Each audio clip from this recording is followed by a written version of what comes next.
Hi, Joanna. It's really nice to see you. And I wonder if you could tell people who are attending our celebration a little bit about your company, about Nairasha, and what you do. Hi, and thanks for having me. My name is Advocate Joanna Jonas. I'm a co-founder and director of Nairasha Legal Support. Nairasha is a Swahili word that means a new thing. So this firm is legal social enterprise that is aimed mainly to make access to justice for women and girls. We do this, it's called a new thing because most law firms, like profit-making firms, but this one is a non-profit company, and its aim is to assist the victims and survivors of gender-based violence with access to justice.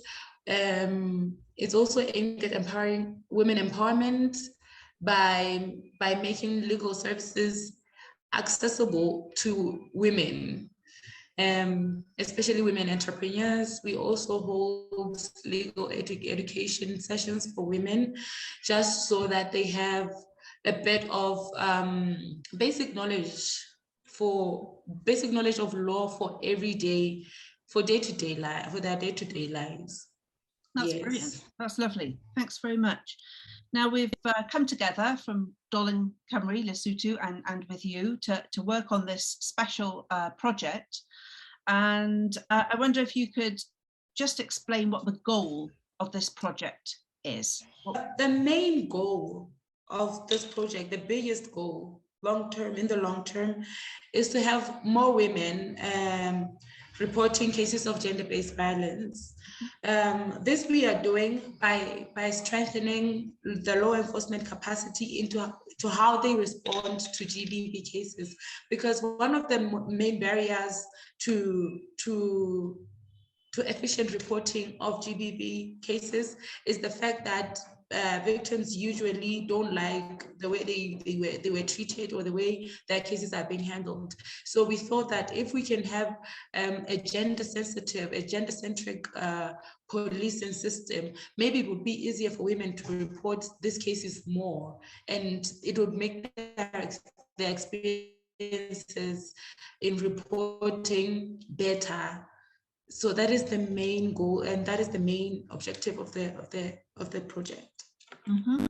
And I noticed that you also think it's really important for the community leaders, the chiefs in the local communities, to be involved with this. Perhaps you can explain to our audience here why that is. Okay, so how it happens here in Lesotho is that law enforcement starts at the grassroots, being with community leaders. So usually when these cases happen, when anything happens in the communities, they are firstly reported at the chiefs, at their community leaders.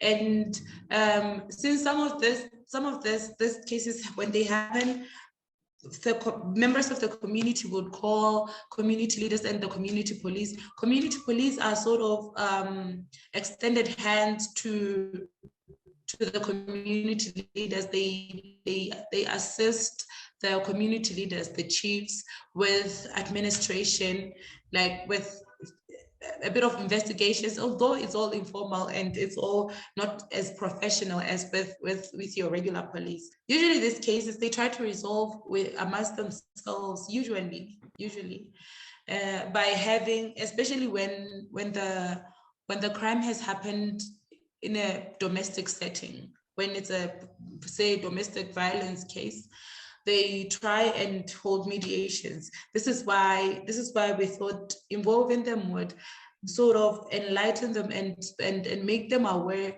of to what extent can they hold mediations, and what is GBV, and when is it a crime. Most of the time also they are the ones that report these cases to the police. They are the ones that take the victims, accompany the victims to the police. They are the ones that call the police over. So they work hand in hand with the police in crime prevention. So we thought that it would be prudent for them to also be capacitated so that the role that they play, in the part that they play, they do it in a way that is harmonious with the service delivery that we are trying to get from the police. Oh, that's interesting. Do you think that sometimes these community police try to sort of say, oh, it's all right, oh, he was drunk, or oh, it's not really a problem, or, you know, oh, you don't really need to complain, you don't really need to report this to the police because, you know, you don't want to make a fuss, you know, he's your husband, you don't want to upset him? According to our culture, in terms of Lesotho culture, when problems happen within the family, problems in this instance being cases of domestic violence, because that's exactly how lightly they are taken. It's taken as a problem. Basotho usually try to resolve these issues between themselves, amongst themselves, especially when the crime has happened between people that know each other, or people that are familiar with each other, or people that are related. So usually they will try and solve the problem between themselves, but this would usually involve either the chief or the community police, who would be working or who would be sitting as mediators. So usually, yes, the community through their leaders and through their community police try and mediate GBV cases.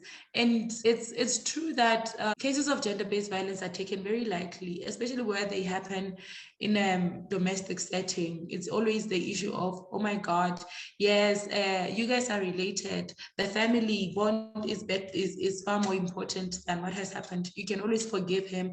I'm sure he won't do it again. Or he was just angry. What did you do to provoke him? So it's like such issues. And this is centered around the fact that domestic violence is regarded like it's normalized. It's regarded when a man beats a woman, it's taken as that man is disciplining the woman as if the woman is a child or something. If we have leaders who think differently, leaders who understand that gender-based violence is a crime, leaders who understand that is a crime, then it would be easy for us to work towards eradication of GBV, most especially domestic violence. That's lovely, thank you. Now you're doing you did some research, a lot of research actually, in 4 different districts. And then you decided that the district that you would start to do this work in is Mafeteng. I wonder if you could just say a few words. Yes. Why you chose Mafeteng. Firstly, from the interviews, because we conducted interviews with police officers in all the 4 districts. Police officers in the Department of CGP, Children and Gender Protection Unit, who are the ones that deal with these cases of GBV. So we saw a need more, especially in Mafeteng, because there was a higher number of reported GBV cases, and the attitude, or not the attitude actually, but from the interviews we picked up that the police officers in Mafeteng were less knowledgeable on issues of GBV, or they are a bit more traditional than the others in the other 3 districts.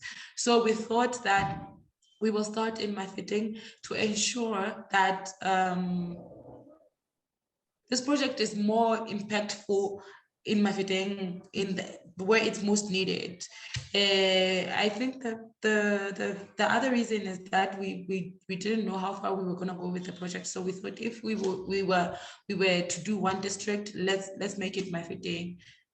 Okay. And there are higher cases of GBV, very high than other districts.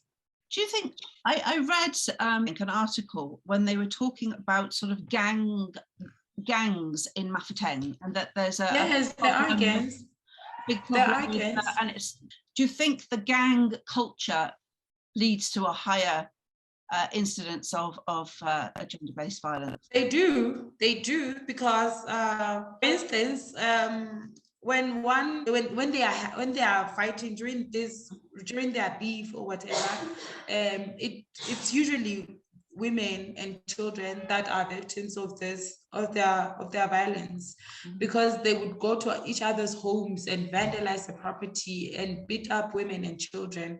So yes, women are made victims of GBV. The occurrences of gender-based violence cases in Mafete, most of them are directly linked to music gangs. Yeah, that's really interesting, and it's something I think people here don't understand and don't have that much knowledge of. Just a quick one now.